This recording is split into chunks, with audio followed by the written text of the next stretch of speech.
आलास? ये ये. आधी जरा शांत बस. मोकळा श्वास घे. आल्या आल्या केळी आणि मोदकांची लाच देऊन तुझ्या मागण्यांचं ओझं माझ्यापुढे टाकू नकोस. किंवा खरं तर यावर्षी काही मागूच नकोस. मागच्या वर्षीच्या तुझ्या मागण्यांचं काय झालं हे देखील विचारू नकोस. कारण कितीही मागण्या पूर्ण केल्या तरी तुमच्या अपेक्षा वाढतच जातात. आता यापेक्षा मोठं पोट नाही झेपायचं मला.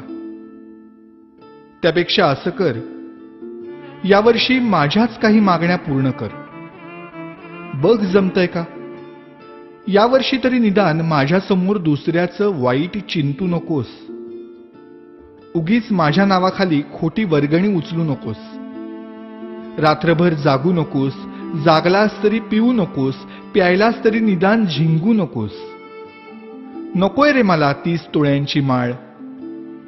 जमलंच तर स्पीकरचा व्हॉल्यूम कमी कर थोडा.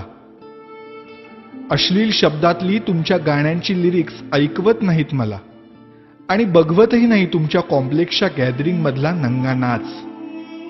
अशक्य होतं रे मला हे 10 दिवस तुमचा तमाशारूपी उत्सव सहन करणं. हात जोडून मागणं मागतो तुझ्याकडे. जागा हो. सुसंस्कृत हो. खोटेपणा सोड. स्वार्थ सोड.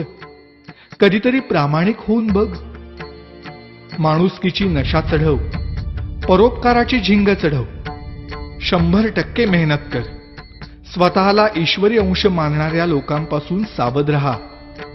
त्यांच्या आधाराने जगण्याचा प्रयत्न करून स्वतःतला आत्मविश्वास हरवून बसण्यापेक्षा तुझ्यातलं देवत्व मनापासून जप. दहशतीने जग जिंकण्यापेक्षा प्रेमाने मन जिंक. श्रीमंतांचे जोडे पुसण्यापेक्षा गरिबांचे पाय धू. पैशाने श्रीमंत होण्यापेक्षा मनाने श्रीमंत हो. बघ आता यातलं किती तुला झेपतंय. रागावू नकोस भक्ता. आणि रित्या हाताने जाऊ नकोस. नेहमीच मागत राहण्यापेक्षा अखंड देत राहण्यातला आनंद तुला लवकर लाभो. हाच माझा आशीर्वाद. भेटूच पुन्हा.